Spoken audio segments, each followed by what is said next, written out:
Okay, it is recording. So, go ahead and just introduce yourself and a little bit about your background. Okay.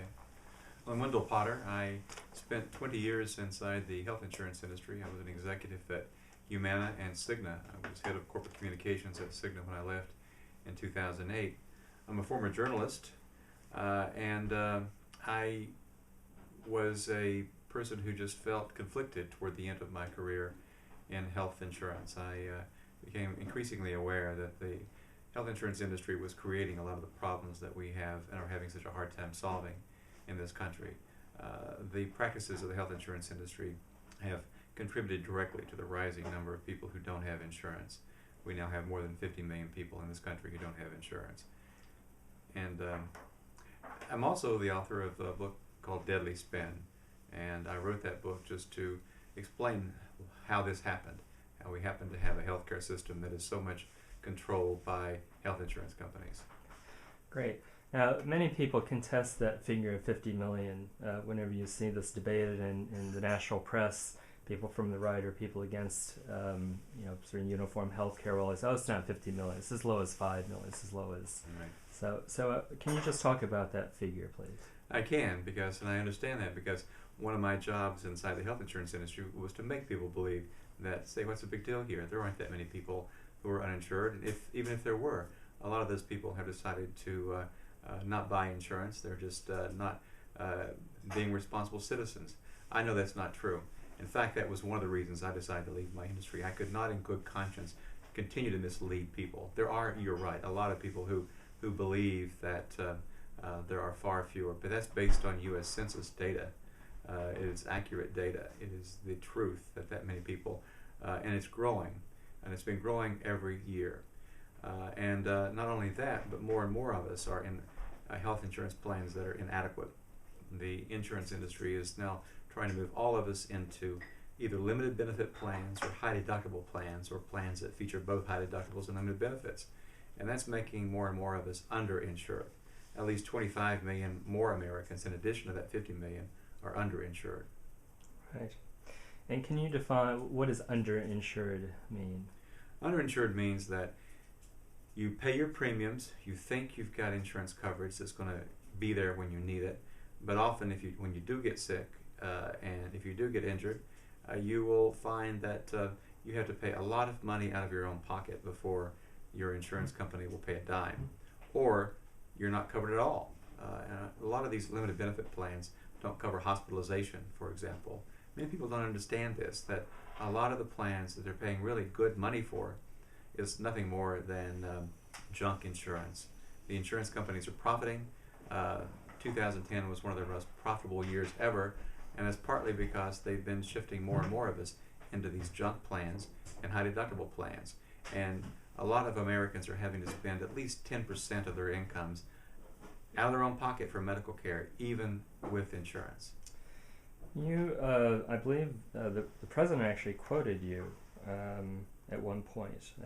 Whether he quoted you or not, I believe this is a quote attributed to your information, that insurance companies are not only encouraged to find reasons to drop the seriously ill, they are rewarded for it. Well, how are they rewarded, and what are the mechanisms that they use for people who actually have plans, but then they just basically don't pay what they should pay? The president did quote me in a speech that he gave to Congress in September 2009. It was based on my Senate testimony. And what I said during that testimony was that health insurance companies deceive people, they dump the sick, and they confuse us. They don't give us the information we need. And they do make it impossible for us to understand our policies. They make it increasingly difficult for us to even buy the insurance we need because of pre-existing conditions and other things. What they are doing is their number one objective, at least the for-profit companies, and just by the way, 1 out of every 3 of us in this country is enrolled in a benefit plan that's operated by one of the very large for-profit health insurance companies. They're all traded on the New York Stock Exchange. What they do, their number one objective is to make sure that they're meeting Wall Street's financial expectations. They want to make sure that they're earning as much money as the shareholders expect they earn every 3 months, and that they are not spending more money on medical claims than investors want them to spend. And to be able to meet Wall Street's relentless profit expectations, they have to engage in these practices that have resulted in more and more of us not being able to buy insurance, or finding that insurance companies cancel our insurance when we get sick. I'm sure many of our viewers are very interested to know what your conversion was, your so-called road to Damascus moment. But just before we get to that, can you talk a little bit about what you actually did as a PR person for, was it Cigna that you worked for? Cigna was the company I worked for most recently. I left my job at Cigna in 2008. I had previously worked for Humana altogether for about 20 years in both companies. And I was head of corporate communications. That was my title. I was the top PR guy for the company, and I was the chief spokesman for the company. I dealt with the media, primarily the national media. I was the person who explained to the financial media, for example. One of my responsibilities was to handle financial communications. So I had to know in a great deal of detail how the company made money and what it did to make money every 3 months, because these companies have to report their earnings to the SEC and to shareholders every 3 months. I also was Cigna's representative in Washington at a lot of meetings at the trade association level, and I was part of a group of fairly small group of people who, over the course of many years, helped develop PR campaigns to influence lawmakers and to manipulate public opinion to influence public policy. So I was involved in spin at both the corporate level and the industry level. I was very much involved in the effort to kill the Clinton plan, because the insurance industry was afraid that if it were passed, that insurance company profits might not be as great as they had been. And I was involved in efforts ever since then to defeat meaningful healthcare reform measures like the Patient's Bill of Rights that had bipartisan support in both the House and the Senate. John McCain and Ted Kennedy were co-sponsors of the Patient's Bill of Rights, but the insurance companies didn't like that, and I was part of the effort to make sure it didn't pass Congress, and it did not. Again, I definitely want to ask you, but you keep coming up with very interesting elements in terms of this story. So how to an average American citizen who looks at Washington, seeing as good intentions, at least at times, in terms of the types of things you just mentioned, how does the insurance company actually kill those bills? I mean, how does the process actually work, that they're able to go to elected officials and somehow, get single payer completely off the proposal? It's both direct and indirect. The direct way, of course, is by your paid lobbyists. Insurance companies have dozens, actually hundreds of lobbyists on retainer all the time. Many on staff, and some that they contract with from big law and public affairs firms in Washington. The other is more indirect, and that involves manipulating public opinion. They want us as Americans to believe things that are not true, and they spend an enormous amount of our premium dollars to conduct research into determining what language would work best for us, or actually against us, but best for them, to get us to think certain ways. For example, they wanted Americans to think that the Obama health care plan, and the plan that was ultimately passed by Congress and the President signed, was a government takeover of the healthcare system. Well, it was nothing of the kind. But they crafted that phrase to make sure that we believed it, and they were able to get their allies in Congress and in business and in the media to repeat that over and over and over again, to the point that people started believing it. People did not read the legislation. In fact, I'm sure that only a tiny percentage of Americans have actually read the healthcare reform law, but they have opinions about it, and their opinions are based on what they've been told by people that they trust.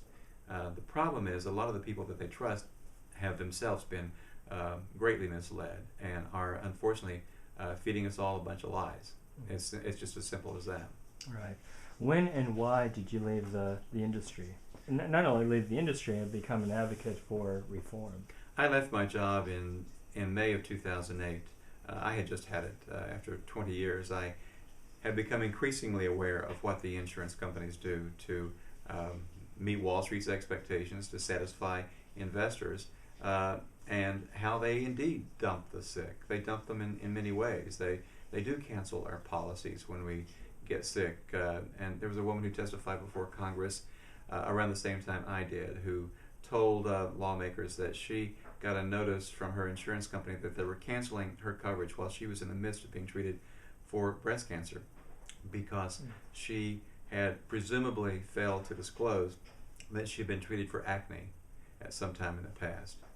And she, of course, she couldn't believe it, but they canceled her insurance. They, in the goodness of their hearts, they refunded her the premiums that she had paid, but she was left of course, that didn't come anywhere close to covering the amount of money she had to pay out of her own pocket for her own cancer care. And a lot of people file for bankruptcy. They lose their homes when things like this happens. And people lose their homes even when they have insurance because they have to pay so much out of their own pocket. I became increasingly aware of these practices, and I just could not in good conscience continue to serve as a spokesman for this industry. So I left.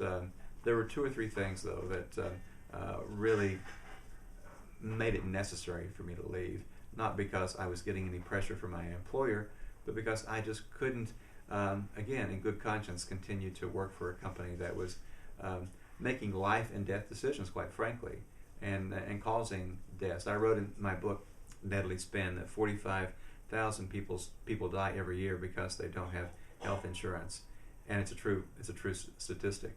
And I have to admit that I was behind that. I played a role in making that unfortunate statistic a reality in this country. Right. I worked for a number of years as an environmental and social justice activist, and have met with executives of mining companies and other industries that are doing, quite clearly extremely damaging things in terms of blocking climate change policy, in terms of removing indigenous people from their land, always justifying it that their lives are going to be better, they're going to have better economic opportunities, they're actually doing a good thing. And my question always, and I have asked them, how do they continue to do it? And so you're one of the few people in this country, certainly in the position that you held, who has come out and literally gone to the other side. Why aren't there more executives? Surely they know what they're doing. You were very aware of what you were doing. Apparently it bothered you for quite a considerable time, to the point where you felt ethically and morally you had to leave. Why isn't there a similar exodus in other industries or in the healthcare industry? It's very hard. It's very hard to walk away from a good paying job, particularly when you're at the peak of your career and maybe toward the end of your career. What are you going to do after you do that? I almost didn't do it myself, because you have to worry about retaliation from the industry you work for. You have to worry about not ever getting another job again, and that's frightening. Plus, you have to worry that you're going to be attacked, if not physically, at least your character attacked, and people don't want to take that risk. The other thing is that a lot of these folks begin to believe their own talking points. They tend to think that what they're telling the public is true. When you say something yourself so many times, you begin to believe it when you knew initially it was not true, or at least it was misleading. The other thing, though, is that executives can isolate themselves from the real world in many ways, and from the hardship that many of our people have on a daily basis. I often talk about the former CEO I supported. He was driven to work every morning by a driver who was on the payroll of the company in a car that the company owned or leased, and he went to work and never came down to the cafeteria to eat lunch with the employees. He was completely isolated. If he had to go to a meeting out of the city, the driver would take him to a private hangar, and he would take a private jet to the other city, where another driver would take him to his meeting. When you live in that kind of a world, you're in a cocoon. You're isolated from the real world in many ways, and you just are not even aware of it. It is not part of your reality. And when that happens, you can go day by day in thinking that, well, I'm a good person. I help make sure some people have jobs, and some people have coverage. So you pat yourself on the back that you're a good person and a good citizen, and you can completely ignore the realities that really are out there. the there's a great deal of information out there and attention about CEO executive salaries and compensation. Can you either tell us how much you were compensated or give us a ballpark figure for what a top PR person is paid? PR people make a lot more money than journalists, which is one of the reasons why a lot of people leave the journalism profession. I'll have to admit, I did too. I was a reporter, and I was lucky at an early age to become a reporter in Washington. I covered Congress and the White House when I was still in my 20s. But it's a hard job, and long hours and fairly low pay. Certainly low pay compared to what most PR people make. And so I left. I left when I was in my late 20s to get into PR, and I ultimately was making a six-figure salary. I was not anywhere close to making the same amount of money that the CEO and some other top executives make. The chief financial officer, the top lawyer of the company, for example, make well into seven and eight figure, sometimes nine-figure incomes. It's just astonishing. The CEO of Cigna, when he took early retirement at the end of 2009, not only had an income of about $20-some million that year, but he walked away with a package of $111 million. So that's a lot of money. Wow, that is a lot. It's a lot more money than most journalists make, I'll tell you that. Yeah, it's a lot more money than most people make, certainly in America. I have lived in Australia for the last several years, and I have Australian citizenship. In Australia, it would be a national scandal if one person lost their house due to not being able to afford their health care bills. What is it about America or why is it that we don't have, as the only industrialized country in the world, the only country that doesn't have national health care? Now, we've heard some of the ploys that the industry actually pursues. There's also seems to be some cultural issues when you have Tea Party people and other Americans actually protesting against the government providing, however you want to put it, expansion of Medicare, single payer, but government provided or facilitated health care. There are a lot of Americans who are made to fear government, and it's been going on for many, many years. And that fear-mongering has been led by the special interest who stand to lose if there are more government regulations, for example. And that's one of the reasons. All these campaigns that I'm talking about that have been led by the insurance industry, but every other special interest in this country that is resisting or is afraid of additional regulation will begin to make us fear through new fear-mongering campaigns, greater involvement of government in our lives. And they will try to make us believe that the fewer regulations, the better it is for us, when in reality it is just not the case in almost all cases. And the Americans think that everything we have is better than anybody else has around the world. So how can our system not be the best? How can Australians, how can the Canadians and the folks in Japan and Europe possibly have a health care system that's better than us? So we have this mindset, and the special interests know this, and they know how to work us.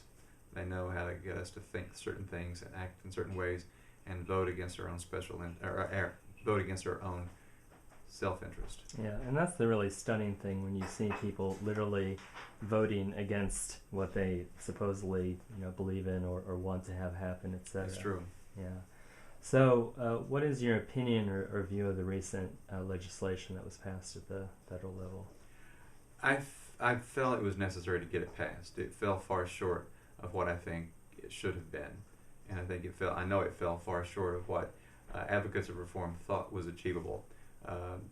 But I think advocates were just not quite prepared for the onslaught of propaganda, of lies that would come from the insurance industry and its allies to influence and shape that legislation as it worked its way through Congress. And I saw that happening. I knew what was going to happen as Congress took up the legislation. The insurance industry had two major objectives. It needed to have reform. It wanted. So it was, I just want to make sure people understand, the health insurance industry and its business allies are very much in favor of some kind of reform. And that's because the business models of the private insurers are just simply not sustainable. You cannot keep shifting more and more of the cost of health care from them to citizens, to regular folks, and expect that people will continue to be able to buy their product unless they're forced to. So one of the major provisions in this legislation is a requirement that we all have to buy insurance. That was their top objective. And the second objective was to make sure there was no public option in the bill. And the public option would have been a government-operated health insurance plan. It would not have been an entitlement program by any means. We would have been able to pay premiums to this plan just as we do to private insurers. But they were able to persuade enough members of Congress or enough members of the Senate that this was a government takeover, that it was stripped out. And they made the American public fear the public option as well. So they got job 1 and job 2 done. Job 2 was to strip out the public option. So they needed that. But the bill also contains a lot of good things for consumers. It makes a lot of their most egregious practices illegal that should have been made illegal a long time ago. And that's regrettably what this new Congress is going to be trying to do, and that is to strip out the consumer protections, because that's what the insurance companies want them to do. Relative to the new members of Congress, the Tea Party element, how do they justify that? I mean, how do they justify trying to eliminate those provisions that will actually, clearly, we're not talking about forcing single payer onto the American people. We're just talking about the worst provisions associated with, as I understand it, for example, prior conditions, prior existing conditions, things like that. Yeah. What they will try to do is to make us believe that the consumer protections and the additional regulations will make our insurance more expensive. So that's the card they're going to play. And we can expect a huge campaign around that. And we just need to brace ourselves for it, because the Republican lawmakers in particular who will be behind this, and the insurance industry, which will be behind the scenes pulling the strings and providing the money to finance a misinformation campaign or disinformation campaign, will make us worry. They'll make us fear these consumer protections, which are in our best interest, by lying to us and telling us that if they are not changed, if they're not repealed, then our insurance premiums will go sky high. It's not true. But if they are not repealed, then the insurance companies won't be able to make as much money as Wall Street will demand next quarter and the quarter after that and the quarter after that. In Australia, because there's single-payer national health care, private insurance is much cheaper. I mean, you get very good private health care cover for as low as $20 a month. So this argument, again, you just want to beat your head against a brick wall about the way they use this argument about increasing costs, etc. The costs are already so prohibitively high in America that it's, the system is headed for a terrible place. Yeah. And apparently the industry even recognized that, and that's why they wanted to force everyone to have to have private health care insurance. It's a real shame, because one can get very cynical to look at what's going on. The insurance companies and their PR people and their lobbyists know that most Americans are not familiar with other systems. They don't know how effective they are operated, how much more cost effectively they're operated, and how they're able to achieve universal coverage, and how those citizens don't have to worry about losing their coverage or losing their homes or filing for bankruptcy. We just don't know different in this country, to tell you the truth. It's as simple as that. There's very little familiarity with the other systems, except the propaganda we hear from the insurance industry that make us think that those systems are socialism, and that people stand in long lines or wait for months and years to get the care they need. So there's been this campaign that's been going on for many years by the insurance industry to make us fear an Australian type system, or Canadian or French type system. In the short term, I would like to hear your opinion about what is realistic about, is it realistic in 5 years' time, 10 years' time to have a single payer system? Or is it more realistic that the existing legislation could actually end up providing health care for all Americans, even if they have to pay for it? But in the short term, how do we combat this control that the healthcare industry and other corporate entities have over Congress and over public opinion? I think it's possible that in 5 to 10 years we'll have a radically different healthcare system. It might not be single payer in that short period of time, but I think we'll be moving toward a more equitable healthcare system. I think that's because people will finally wake up and realize that they're being fed a bunch of lies by special interests who care little about them and more about Wall Street and profits. More of us will become affected by our irrational healthcare system. And I also think that this legislation, I call it the law that was enacted, the end of the beginning of healthcare reform. It was a start. We needed to start. We needed to have some legislation as a kind of foundation.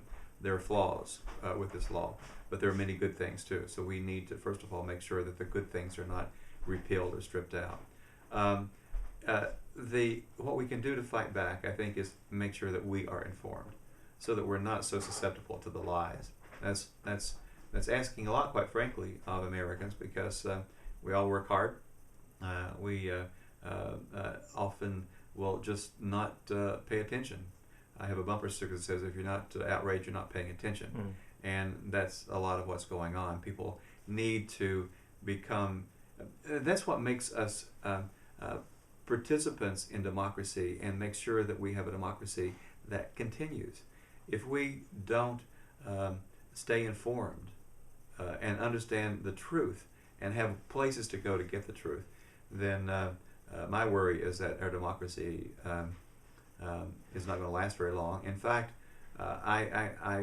one of what I'm trying to do is to actually restore democracy, because in many ways we have a plutocracy already in this country. We have a system in which our government is controlled by the big moneyed special interest, and we're just led to believe that we have a democracy. Yes. Has there been any repercussions to you leaving the industry? I mean, I assume some financial repercussions. There have been, financial. I don't make nearly as much money as I was when I was an executive in the insurance industry, but the repercussions have been positive. I fear the worst, and I think that's why most people don't do this, because we're fear-based people. That's why the fear-mongering campaigns are so effective. We're afraid to take a risk, and this was the ultimate risk for me. I read the other day, though, that you're not to live a very happy life, a really happy life. You have to lead a life in which you not only are feeling that you're contributing something positive, but you're willing to give up your life for it. And I came to that ultimate conclusion. I had to face the fact that that people might not like what I'm saying, and I might be physically attacked. I haven't been, but and I hope I won't be. But you have to come to terms with the fact that something, a worst case scenario could indeed happen. But I couldn't, in good conscience, not do what I ultimately decided to do. I wish more people could get to that point, but I realize why it's so hard. Yeah, it's particularly difficult because so many people are, and you obviously had a relatively high income. People can have high incomes, but also have high levels of debt, and high levels of other means that they don't feel they can, actually leave a job. There are things, again, having lived in Australia, and the provisions, government provisions to protect people are just so much more substantial. I just found out, and it might sound like a stupid thing to say, but I just found out that if you get fired from your job in America, you can't get unemployment. Which it just seems, so you can be, and without cause, you can be fired for no reason to do with anything you did that was wrong, and then you can't get the unemployment that you've been paying your own money into, or on the employer's behalf. So do you see hope? Do you have hope? And what, if you have or do have hope, why? Well, I'm a hopeful, optimistic person, and I think that we can do better. I think as a society, in many ways, we're a much better society than our society was 20, 40, certainly 50 years ago. I mean, look at the enormous changes in our society. that I think are positive. In my lifetime, I've seen changes in civil rights. It's just been a remarkable change. And I think in many ways our fight for a more equitable healthcare system is the civil rights movement of our era. And I think that that we will succeed. I think that more and more people will eventually come to understand that we've got a fundamental problem with our health insurance system, our health care system, that can be fixed and must be fixed. Is there anything else you'd like to add? I would just like to add that people, just to reiterate, people really need to get engaged. They need to stay informed. They need to be skeptical, quite frankly, as well, to be aware of the presence of spin in their lives that is constant, and to stay informed and be engaged citizens in our government, and also just to make sure that we are communicating with members of Congress, not just voting, that our responsibility doesn't end there, but to communicate what we think is the right thing, and making sure that people in elected positions understand that, and just be active citizens. Great. Wendell Potter, thank you very much. Thank you very much. Thank you. Let's just hope it all recorded. Yes, the red light is still on. Okay. Well, thank